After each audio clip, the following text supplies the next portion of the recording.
Vamos a hacer el ejercicio de 2015. En este nos proponen que hay una figura, como veis aquí, en la cual el sol está incidiendo sobre un palo vertical y proyectando una sombra. Esta sombra, como nos dicen, mide 12 metros y 5 es la longitud de ese palo, de ese poste vertical. Nos preguntan en un primer lugar que hallemos la distancia de, es decir, esto de aquí. Nos piden también que calculemos el ángulo alfa, este de acá. Y nos dicen también que en ese mismo momento se observó que la sombra proyectada por otro poste de similares características medía 7,2 metros, allá de la altura de este nuevo poste. Bueno, este problema es bastante sencillo. En el primer caso, primer apartado, el A, simplemente usando el teorema de Pitágoras podemos calcular D. Como veis, D es la hipotenusa de ese triángulo. Así que D al cuadrado es igual a 25, que es 5 al cuadrado, más 144, que es 12 al cuadrado. Es decir, que nuestra D al cuadrado son 25 y 144, 169. Hacemos la raíz. Tened cuidado de no confundir la raíz con dividir entre 2. Siempre que tengamos un problema de teorema de Pitágoras, hay que acabarlo haciendo la raíz cuadrada.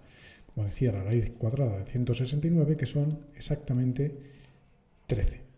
Bueno, para calcular o para dar solución al apartado siguiente, necesitamos de la calculadora científica. ¿Por qué? Porque vamos a usar la función arco-seno, arco-tangente o arco-coseno, la que mejor nos venga, puesto que tenemos los tres lados, para calcular ese ángulo. ¿Vale? Bueno, en concreto, este alfa, vamos a poner aquí el apartado B, este alfa es el arc-seno, por ejemplo, ¿vale? Y en este caso el arc-seno de ese ángulo es simplemente calcular el seno de este ángulo. El seno, como sabéis, es simplemente 5, que es el cateto opuesto, entre la hipotenusa, que son 13. ¿Vale? Así que para calcular esto, primero calculamos cuánto es 5 entre 13. 0,3846, etc. Y seguidamente tenemos que echar mano de la función arcoseno o seno menos 1. ¿Vale? De las dos formas nos aparece en nuestra calculadora científica. Nuestro alfa vale exactamente 22,62 grados. ¿Vale? Esa sería la respuesta a nuestro apartado B. ¿Vale?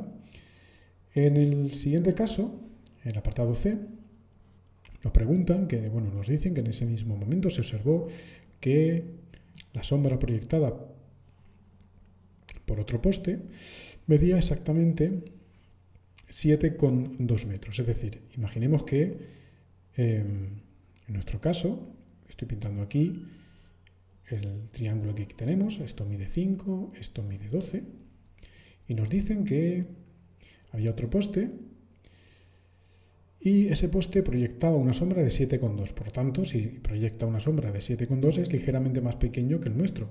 ¿Vale? Vamos a dibujarlo por aquí. Y esto de aquí son 7,2 metros. ¿Vale? Bueno, podemos calcular este lado, lo que nos pide el apartado de C, de varias formas. Uno es usando un concepto que se llama el teorema de Tales, ¿vale? Pero como estamos en la parte de trigonometría, también lo podemos hacer usando trigonometría, porque lo que nos piden, que es este lado, al que llamaremos X, ¿vale? Está relacionado con el que sí tenemos, que es 7,2, a través de la tangente del ángulo que acabamos de calcular. Recordad que esto vale 22,62 grados. Y que la tangente de 22,62 grados es igual que el cateto opuesto, que en este caso es X, entre el cateto contiguo, que es 7,2. Por tanto, nuestra X será igual a 7,2 por la tangente de 22,62. Vamos a usar nuestra calculadora.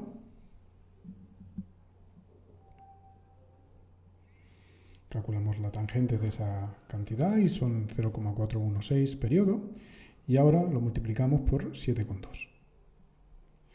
Y nuestra x, yo en mi caso he usado todos los decimales porque los tenía guardados en la calculadora de este ángulo, es decir, no he usado 22,62, sino todos sus decimales, como os digo, lo tenía todavía guardado, ¿vale? Y esa cantidad multiplicada por 7,2 nos da exactamente 3. Si habéis usado 22,62 exactamente, posiblemente vuestro resultado sea ligeramente inferior, 2,98, ¿vale? Pero bueno, básicamente es lo mismo. Bueno, y ya hemos acabado el problema.